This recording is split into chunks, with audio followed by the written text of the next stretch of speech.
Hi guys! Konnichiwa and welcome sa simpleng buhay namin dito sa Japan. Sa video na to ay itutur po kayo ng asawa ko at ni brother-in-law sa loob ng Himeji Castle. Kung napanood nyo po ang vlog natin kahapon, ito yung national treasure ng Japan at isa sa mga World Heritage ng UNESCO. At dahil nga bawal ang stroller at walang elevator sa loob, kaya naman nag-volunteer na lang po ako na maiwan para may magbantay kay Michi. Kapag pumunta po kayo dito sa Himeji Castle, ay take note nyo po muna ang mga bawal dalhin sa loob. Ang dami po kasi bawal dalhin o gawin katulad na lang ng tripod, selfie stick, luggage, pets, bawal din mga pagkain, live streaming at iba pa. Well anyway, ayan na nga at nagbayad na ng entrance fee na 1,000 yen o 350 to 400 pesos sa atin sa Pinas. At ayan, sa pagpasok mo ay pwede kang kumuha nitong booklet para maintindihan mo kung ano ba meron sa loob. Sa wall na to ay may makikita kang iba't ibang butas na may hugis at yan ay tinatawag na loopholes. Merong 997 na loopholes na makikita mo dito sa buong kastilyo na to para depensahan laban sa mga kaaway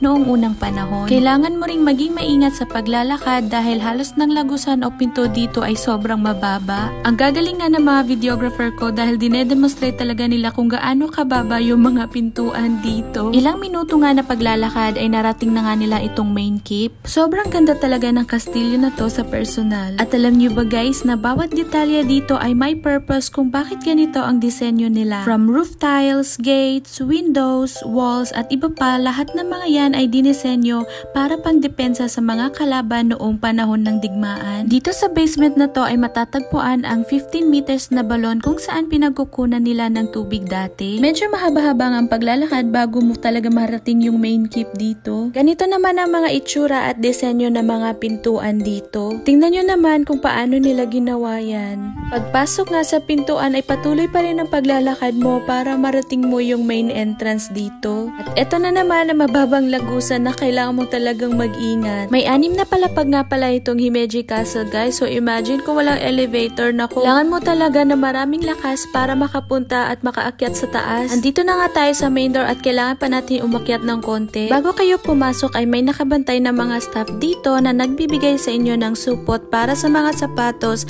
dahil hindi pwedeng dalhin ang sapatos sa loob. Ganito talaga sa Japan guys. Dami mong ma-experience dito na nakapaa o di kaya'y nakamedyas habang nagtutour dahil madisiplina sila at maalaga sa mga katulad nitong mga lugar. Sa pagpasok mo dito sa first floor ay ito ang makikita mo at medyo madilim pang ang lugar na to. Dito sa part na to ay makikita mo yung sink nila. Dito pwede nyo ring i-check kung anong meron dito sa loob ng Himeji Castle. Dito nyo makikita na merong 7 palapag kasama na yung basement. Sa unang pag-akyat mo ay ito na ang makikita mo dito. Di ko nga lang din sure guys kung second floor na ba to or first floor pa lang. Pero sobrang linis nga din dito at ang lawak pa. At kapag dumungaw ka sa bintana, ito ang makikita mong view dito sa labas. Ito nga pala ang tinatawag nilang decorative nail covers na hugis bulaklak na may 6 na petals. Makikita mo to guys sa halos lahat ng mga sulok ng pader dito sa loob. Kikita mo rin dito yung pinto na tinatawag nilang double doors. Bali, 4 na meron dito sa building na to, 2 sa first floor at 2 din sa basement. Ginawa daw nila ito para maprotektahan nila ang main keep or ang main building. Napaupo na nga lang sina lolo at lola dito dahil sa sobrang init at pagod. Ito naman guys ang tinatawag nilang lattice window. Makakapal nga ng mga kahoy ang design nila dito para daw maiwasan ang pagpasok ng bala or mga palaso or arrow sa loob ng castle. Sabi no, ang tibay talaga ng castle na to na hanggang ngayon ay nakatayo pa rin at na-maintain pa rin nila. Ito naman yung East Large Pillars. Tingnan nyo naman kung gaano kalaking kahoy to. Grabe no, sobrang tibay kaya nito. Katapos dyan ay umakyat na naman sila ulit. Sabi nga ng asawa ko, sobrang napagod daw sila sa kakaakyat sa hagdan. Pero anyway, dito naman sa palapag na to ay makikita itong tinatawag nilang weapon racks. Dito nilalagay ang lahat ng mga kagamitan nilang pangdigma noong unang panahon. At ayan, umakyat na naman sila ulit at feeling ko ito na siguro ang pinakataas ng castle na to. Grabe, habang nag-e-edit ako ay namamangha talaga ako sa view na to.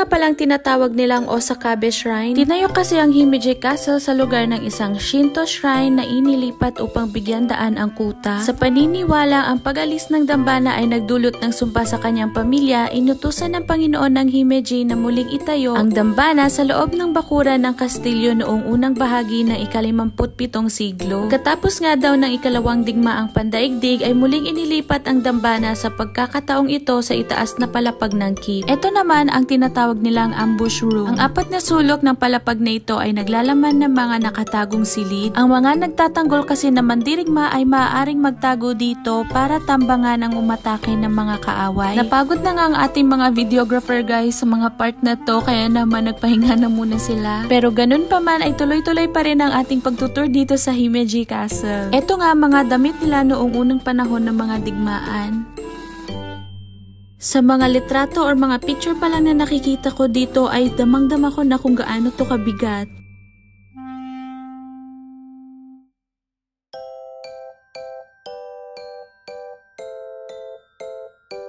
Dito naman ay mga gamit nila sa pakikipag-away.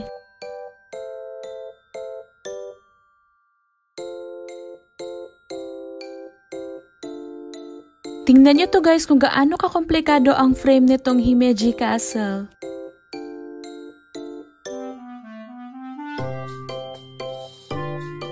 Ito naman ang mga iba't ibang design ng mga roof tiles.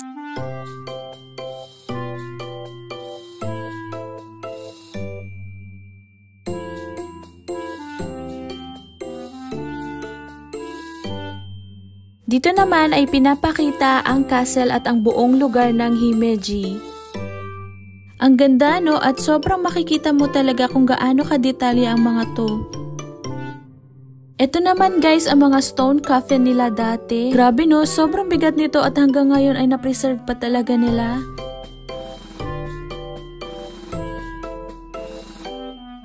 Andito naman tayo sa ibang building na tinatawag na Hyakken-roka or the Long Corridor of West Bailey. Hangarin itong kamanghamanghang arkitektura ng mga Hapon. Haba nga itong 152 meters. Ito daw ay nagsisilbing paghahati ng koridor sa pagitan ng panloob at panlabas na bakuran ng ilang templo at monasteryo. Ang koridor na rin to ay nag-uugnay sa mga sektor ng silangan at kanlurang bahagi ng building na to. Meron tong 3 gate na east representing the morning, center naman ay nagre-represent ng midday at yung west naman ay nagre-represent ng night. At alam niyo ba guys na ang mga monk ang naglilinis ng koridor na to araw-araw pagkatapos ng breakfast at saka lunch? Grabe, imaginein mo na 152 meters to at araw-araw kang naglilinis dito. Kaya naman pala kung makikita nyo, sobrang linis at kumikinang talaga yung mga sahig. Marami pa rin mga parte dito na hindi ko na ipakita sa inyo guys dahil medyo madilim. At yung iba naman ay nakasarado na. Hindi ko alam kung bakit pero baka luma na rin siguro at medyo delikado na. So guys, sana'y nag-enjoy kayo at ang dami nyong natutunan sa patour ng asawa ko at ni brother-in-law ngayong araw. Medyo napagod nga rin ako sa pag-voice over kasi itong pinakamahabang vlog na nagawa ko ngayong taon. Pero dahil love namin kayo at gusto naming itour kayo dito, kaya okay lang. So guys, hanggang dito na lang at kita tayo ulit sa next journey namin dito sa Japan. Thank you for watching. Hanggang sa muli. Matane!